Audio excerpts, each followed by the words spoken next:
La chronique du mercredi, ping-pong maintenant. Bonjour Franck Tapiro. Bonjour Steve, bonjour à tous et Franck toutes. Tapiro, vous êtes communicant fondateur de l'agence Rootspa et vous revenez avec nous cet après-midi sur l'interruption hier soir d'un match de Ligue des Champions entre le Paris Saint-Germain et le club turc d'Istanbul, Başakşehir, suite à des présumés propos racistes du quatrième arbitre de la rencontre. Franck Tapiro, vous avez suivi ce match comme nous en direct à la télévision Ouais. et ce qui s'est passé est tout à fait historique. C'est historique parce que jamais on a vu un match arrêté, non pas par l'arbitre, mais par les joueurs et par l'ensemble des joueurs.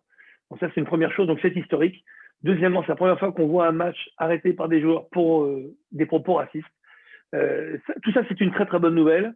Et ça montre qu'enfin, on va prendre en compte le fait que le racisme est un fléau qui gangrène le sport depuis trop longtemps, depuis plus de 30 ans, et que les banderoles, malheureusement, de l'UEFA et de la FIFA ne suffisent plus. Maintenant, moi, je veux amener un petit éclairage. C'est que ce qui s'est passé hier, pour moi, ne m'a pas choqué, en fait, par rapport à ce qui a été dit sur l'arbitre. Alors, ça va vous choquer peut-être ou vous surprendre, mais en fait, pour moi, ce qui me choque le plus, c'est le racisme. Mais ce qui s'est passé hier, il faut le remettre dans son contexte culturel.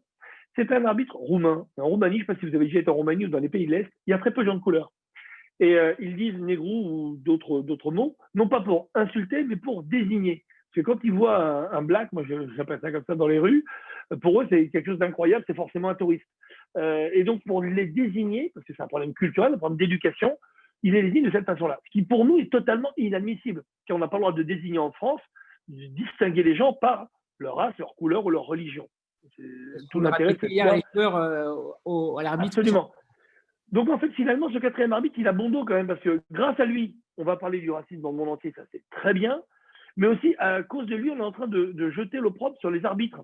Parce qu'en fait, finalement, mais quand le racisme provient des supporters comme des hooligans qui jettent des bananes quand un joueur noir a la balle, quand ils font des cris de singe, ou quand il y a un club israélien qui font des bruits de gaz dans tout le stade, ou quand on vous traite de bougnoul, le sale juif, ou de sale gaulois, qui est maintenant une des insultes préférées, alors, les hooligans, oui, c'est des fous. Mais sauf qu'à Chelsea, c'est pas des hooligans, c'est des banquiers qui rentrent dans un stade et qui deviennent complètement fous. C'est Autrement, pas un hooligan. il faut pas se mobiliser Général. simplement quand c'est l'arbitre qui fait preuve de racisme, mais à chaque situation de racisme, il Exactement. faudrait que tous les Exactement. joueurs, les dirigeants, les entraîneurs, les présidents de club Absol- arrêtent le match. Oui, mais absolument, que tout le monde soit au même niveau. Là, c'est la première fois qu'on voit un acte de racisme d'un arbitre, mais un acte de racisme présumé, parce que pour moi, c'est pas un vrai acte de racisme, c'est une désignation qui peut être perçue pour un acte de racisme, mais qui ne l'est pas en fait. En revanche, Dès qu'on tout acte de considère racisme aujourd'hui devrait provoquer en ça. France comme du racisme, Mais bien sûr, si les supporters commencent à gueuler ou à faire des cris de singe, à ce moment-là, j'aimerais que les 22 joueurs s'arrêtent de jouer sans l'arbitre. On n'a pas besoin de l'arbitre. Donc il y a un mouvement collectif. Ça, c'est la bonne chose à retenir. Maintenant, l'autre chose que je me pose aussi comme question, c'est où est l'UEFA? Où est la FIFA? Alors, où est la FFF?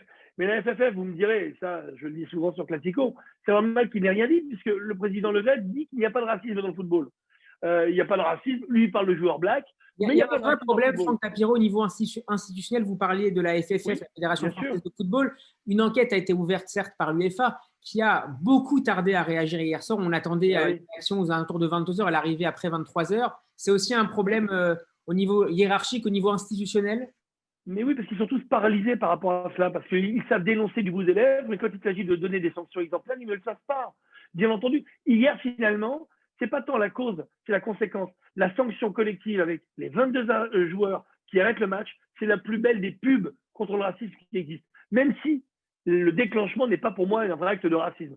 Si vraiment il y avait un autre joueur qui avait dit d'un autre, espèce de sale nègre ou sale machin, là oui, ça aurait été mieux. Là, l'arbitre, ça arrange tout le monde. Mais finalement, cet arbitre, peut-être qu'on va lui construire une statue, parce que grâce à lui, et grâce à cette maladresse, ou peut-être qu'il est raciste, mais c'est pas tant un vrai acte de racisme comme on le voit, je vous dis, depuis 30 ans, avec des cris et des gestes de bananes, etc. Grâce à ça, peut-être qu'il y aura un avant-après. C'est historique. On ne pourra plus revenir en arrière. Et maintenant, les instances vont être obligées de prendre ça en compte et de sortir. Et le GREC devra s'expliquer, devra s'excuser, bien entendu. L'UEFA et la FIFA devront faire plus que des clips et plus que des banderoles, c'est un publicitaire Et qui vous le aussi, dit, Franck, mais devront agir sur le terrain. prendre en compte, lors du choix des arbitres, aussi de ces différences culturelles. On ne peut pas accepter que Oui, ces divergences culturelles et ces manières différentes de complètement. voir le monde ressurgissent dans le débat national alors qu'elles sont totalement inacceptables en France. On revient à un problème politique Heureusement. grave et majeur. On parle de Coupe d'Europe, mais en fait, on voit bien que l'Europe, l'Union européenne ne se fait pas sur des grandes valeurs comme celle sur le racisme et le respect entre les gens. On voit bien qu'il y a ce disparate et qu'il y a trop de décalage entre des pays de l'Est et des pays plus latins qui ont intégré petit à petit, je dis bien petit à petit, voilà, cette précaution par rapport au langage, cette précaution par rapport à l'image projetée et au fait de ne pas distinguer. Mais encore une fois, je vous le dis, c'est pas parce qu'il y a eu cette histoire hier que le problème du racisme est résolu, c'est l'inverse. On a enfin mis en exergue le problème du racisme, enfin mis en exergue le décalage des pays européens. Déjà qu'il y a trop de pays pour faire une Europe, mais on consomme d'accord sur des choses fondamentales, et qu'un Polonais, qu'un Roumain, dise noir ou nègre, ça ne choque pas, alors que nous, ça nous choque, c'est un problème fondamental. Donc en fait, finalement, cette histoire d'hier, ce n'est pas seulement le racisme dans le football, c'est le racisme dans notre société, et c'est aussi peut-être demain un nouveau projet européen où on va contraindre certains pays à accepter, respecter des valeurs sous peine de sanctions. Mais vous savez, l'éducation, c'est très important. Sans éducation, il ne se passe rien. Et c'est le problème de l'éducation qui est mis en exergue. Mais en face, il faut parler aussi de sanctions. S'il n'y a que l'éducation, ça ne suffira pas, que les sanctions, ça ne suffit pas. Il faut que la dialectique entre sanctions et éducation soit forte pour qu'enfin le foot et que la société européenne soit exemplaire. Merci beaucoup, Franck Tapiro, qu'on retrouvera la semaine vous. prochaine pour une nouvelle chronique ping-pong. Franck Tapiro, qu'on retrouve également le lundi soir dans l'émission 100% foot, Classico à 21h. Bonne semaine, Franck. Merci à vous. Merci, Steve.